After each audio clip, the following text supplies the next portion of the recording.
Welcome back to Biology on Earth. In this video lecture, I'm going to discuss about the phosphorus cycle. Phosphorus cycle is the movement of phosphorus between the lithosphere, hydrosphere and biosphere. और यहाँ अगर हम mainly देखें तो ये gaseous form में phosphorus नहीं होता, बहुत कम अमाउंट में ये गैशियस फॉर्म में होता है। सो इसीलिए यहाँ पे एटमॉस्फेयर का कोई इतना रोल नहीं है। तो सबसे पहले क्या होता है कि जो रॉक्स हैं, जो कि फॉस्फोरस कंटेनिंग रॉक्स है मेनली, इनकी वेदरिंग से ये स्टार्ट होता है साइकिल। जो फॉस्फोरस कंटेनिंग रॉक्स हैं they are mainly called the apatite. तो जो एपेटाइट है ये फॉस्फोरस की बनी होती है रॉक। अब इसमें क्या होता है कि तीन तरीके की वेदरिंग हो सकती है। या तो यहाँ पे बायोलॉजिकल वेदरिंग होगी, मीन्स जो माइक्रो ऑर्गेनिजम्स हैं ये एक नेचुरल एसिड सेक्रेट करते हैं और जब ये फॉस्फोरस रॉक पे पड़ता है तो इसकी वेदरिंग होती है, मीन्स रॉक टूटती है। अब दूसरा इसमें है फिजिकल वेदरिंग। जो भी फिजिकल एजेंट्स हैं, चाहे वो वाटर है, विंड है, जो भी फिजिकल एजेंट्स हैं, अगर ये रॉक को ब्रेक करते हैं तो इसे हम बोलते हैं फिजिकल वेदरिंग। उसके बाद है chemical weathering. Chemical weathering means किसी केमिकल की वजह से जो रॉक्स है अगर ये टूटे, जैसे फॉर एग्जांपल कई बार एसिड रेन होता है, तो अगर एसिड रेन की वजह से रॉक्स ब्रेक होती हैं, इनकी वेदरिंग होती है, तो इसे हम बोलते हैं केमिकल वेदरिंग। तो किसी भी तरीके की वेदरिंग से क्या होता है कि फॉस्फोरस जो कंटेनिंग जो रॉक है ये ब्रेक होती है। नाउ जो फॉस्फोरस है ये सॉइल में प्रेजेंट है, अब क्योंकि रॉक से ये निकला और सॉइल में इस तरीके से अब फॉस्फेट आ गया। अब ये जो फॉस्फोरस है मेनली ये ऑर्थोफॉस्फेट की फॉर्म में होता है, which is called the PO4 3 negative. इसकी अगर हम स्ट्रक्चर की बात करें तो P double bond O, POH, POH and POH। तो इस तरीके से, इसलिए इसको ऑर्थोफॉस्फेट हम बोलते हैं। तो ऑर्थोफॉस्फेट जो है यही पूरे जो लिथोस्फेयर, हाइड्रोस्फेयर एंड बायोस्फेयर में इसकी मूवमेंट होती है। अब यहाँ पे सॉइल में ये फॉस्फेट प्रेजेंट है in the form of orthophosphate. Now यहाँ पे अब जो ऑर्थोफॉस्फेट है ये सॉइल में प्रेजेंट है in the form of orthophosphate. तो ये जो ऑर्थोफॉस्फेट है इसको टेकअप करते हैं डिफरेंट प्लांट्स, तो इसे हम बोलते हैं assimilation of phosphate by the plants. उसके बाद जो प्लांट्स है इससे जो फॉस्फेट है ये कंज्यूमर्स में मूव करता है। हमें पता है कि plants are the primary producers और इनको कंज्यूम करते हैं वेरियस कंज्यूमर्स। तो इस तरीके से अब ये कंज्यूमर्स में मूव होता है। अब ये जो फॉस्फेट है इसका बॉडी में क्या रोल है, इधर इन दी प्लांट बॉडी और इन ह्यूमन बॉडी। तो बहुत सारे ऐसे ऑर्गेनिक मॉलिक्यूल्स हैं जिनमें कि फॉस्फेट प्रेजेंट होता है। जैसे हम यहाँ पे न्यूक्लियोटाइड्स की बात करें तो न्यूक्लियोटाइड्स क्या है, बेसिकली कोई भी nitrogenous base plus sugar plus phosphate, इसे हम बोलते हैं न्यूक्लियोटाइड।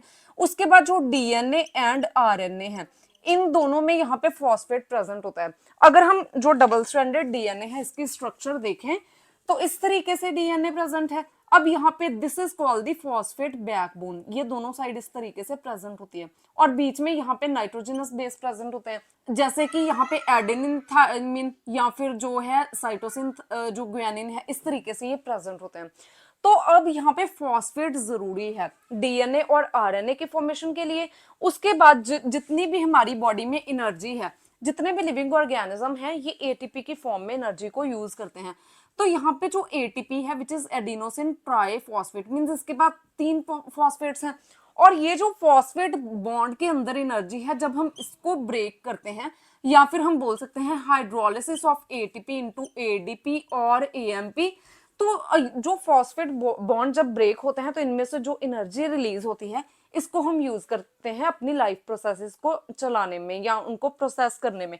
उसके बाद अगर हम दोबारा से देखें तो यहाँ पे जो एडीपी और एएमपी हैं ये यहाँ से कोई, जैसे जो हमारे फूड कंपोनेंट्स हो गए, जैसे कि प्राइमरीली ग्लूकोज, जब ग्लूकोज की ब्रेक डाउन होता है ग्लूकोज मॉलिक्यूल का तो इस बॉन्ड्स में से, जो इसके बॉन्ड्स में से एनर्जी निकलती है ये दोबारा से एडीपी और एएमपी में फॉस्फेट को यहाँ पे ऐड करती है और दोबारा से एटीपी की प्रोडक्शन होती है और ये साइकिल ऐसे रिपीट होता रहता है। तो यहाँ पे फॉस्फेट इंपॉर्टेंट रोल प्ले करता है बोथ प्लांट्स में और एनिमल्स में, because it is present in the organic molecules which are present inside both plants and animals. उसके बाद अगर हम यहाँ पे एनिमल्स की बात करें तो इनके टीथ्स और बोन्स जो हैं ये फॉस्फोरस के बने होते हैं, मीन्स इनमें फॉस्फोरस प्रेजेंट होता है। अब यहाँ पे क्या होता है कि जो प्लांट्स एंड एनिमल्स हैं, जो प्लांट्स एंड एनिमल्स जिनकी डेथ हो जाएगी ये डीकम्पोजिशन चेन में एंटर कर जाएंगे और जब ये डीकम्पोजिशन में जाते हैं तो वेरियस जो सॉइल में डीकम्पोजर्स हैं ये इनको डीकम्पोज करते हैं। डीकम्पोजर्स करते क्या है, ऑर्गेनिक मॉलिक्यूल्स जो हैं इनको ब्रेक करते हैं। तो जो भी ऑर्गेनिक मॉलिक्यूल में कंपाउंड हैं या एटम्स हैं, ये सब जो है ये मींस रिलीज हो जाते हैं। तो इसमें से क्या होता है कि जो फास्फोरस है अगेन फास्फोरस फॉस्फेट की फॉर्म में रिलीज हो जाता है यहाँ पे सॉइल में। अब ये जो सॉइल में फॉस्फेट है ये इनऑर्गेनिक फॉस्फेट है। जो इसमें से यहाँ पे डिजोल्व्ड फॉस्फेट होगा ये दोबारा से इसको प्लांट्स पिकअप कर लेंगे और इनकॉर्पोरेट करेंगे इनटू देयर ऑर्गेनिक मॉलिक्यूल्स। और जो यहाँ पे फॉस्फेट जो कि डिजोल्व्ड फॉर्म में नहीं है, ये इस तरीके से इसकी सरफेस लीचिंग होगी। मीन जब भी सॉइल में जो वाटर की कंसंट्रेशन है ये इंक्रीज होगी इधर ड्यू टू द प्रेसिपिटेशन और you can say the raining. तो रेनिंग के कारण या प्रेसिपिटेशन के कारण क्या होता है कि जो सॉइल है इसमें सरफेस रन ऑफ और सरफेस वाटर रन ऑफ जो है ये इंक्रीज हो जाता है। मींस सॉइल में जो सरफेस वाटर है ये इंक्रीज हो जाता है। अब सॉइल में वाटर है तो इसमें से जितने भी आयंस हैं सॉइल के अंदर, जैसे कि फास्फोरस भी इनमें से एक है, ये सब लीच आउट हो जाते हैं। और जब ये सारे लीच आउट होते हैं तो वाटर के साथ ये वाटर स्ट्रीम्स में एंटर कर जाते हैं, जैसे कि रिवर्स हो गई, लेक्स हो गई, और अल्टीमेटली जो रिवर्स लेक्स हैं ये ओशन में एंटर करती हैं। तो इस तरीके से अब ये जो इनऑर्गेनिक फॉस्फेट है ये ओशन में चला गया। और ओशन में यहाँ पे जो ओशन सेडिमेंट है, ओशन के नीचे जो ओशन फ्लोर है इसमें ये डिपॉजिट होने लगता है इस तरीके से। तो ये एक सेडिमेंट की फॉर्म में नीचे डिपॉजिट होने लगता है। उसके बाद अब यहाँ पे ये जो इनऑर्गेनिक फॉस्फेट जो सॉइल में है और जो लीच आउट हो रहा है एंड जो अल्टीमेटली ओशन या किसी भी वाटर बॉडी में है, इसमें से भी वो फॉस्फोरस या फॉस्फेट जो कि डिसॉल्व्ड फॉर्म में है इसको पिकअप करेंगे वेरियस जो एक्वेटिक एनिमल्स और एक्वेटिक प्लांट्स हैं। तो सबसे पहले यहाँ पे जो डिसॉल्व्ड फॉस्फेट है इसको जो एक्वेटिक इकोसिस्टम में प्रोड्यूसर्स होते हैं which are called the phytoplanktons, ये इसको पिकअप करेंगे और इसको अपटेक करेंगे और इसको असिमिलेट करेंगे अपनी बॉडी में और वेरियस ऑर्गेनिक कंपाउंड्स में इनकॉर्पोरेट करेंगे। अब जो फाइटोप्लैंक्टन्स है जब इनकी डेथ होती है तो ये दोबारा से डिकम्पोजिशन में चले जाएंगे और जो डिकम्पोजर्स हैं ये फिर से जो ऑर्गेनिक मॉलिक्यूल्स हैं इनको ब्रेक करते हैं। तो जब भी ऑर्गेनिक मॉलिक्यूल्स की ब्रेकडाउन होगी तो फॉस्फेट फिर से रिलीज हो जाएगा और ये साइकिल इस तरीके से एक्वेटिक इकोसिस्टम में रिपीट होता रहता है। अब बात रही यहाँ पे वो फॉस्फेट जो कि सेडिमेंट में डिपॉजिट हो रहा है। तो ओशन फ्लोर में बहुत सारा फॉस्फेट जब डिपॉजिट होता रहेगा तो ये इस तरीके से एक रॉक की फॉर्मेशन करेगा। अब ये जो प्रोसेस है, जो इतना प्रोसेस है, इसमें मिलियन ऑफ ईयर्स लगते हैं।